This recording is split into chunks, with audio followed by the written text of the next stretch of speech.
color, mystery, and a little smile. Everyone knows the Mona Lisa, but do you really know how to talk intelligently about art? Here's a secret. Use Panofsky's three-step method.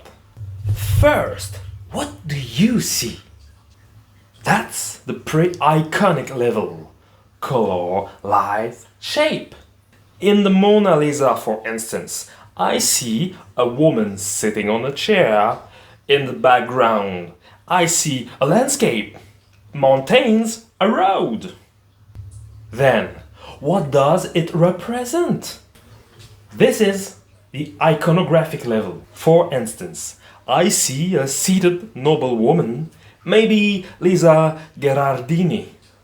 And finally, what does it represent?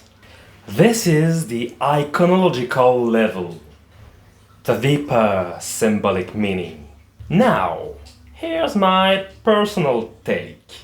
In Leonardo's time, smiling was seen as vulgar for the aristocracies. His genius? He made her smile just barely.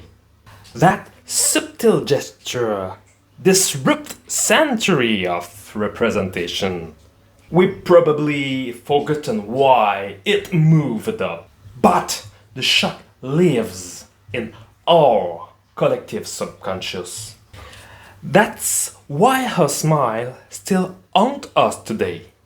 Want to explore more meaning about contemporary art? Discover my own work on Singular. Just search for Victor Abel.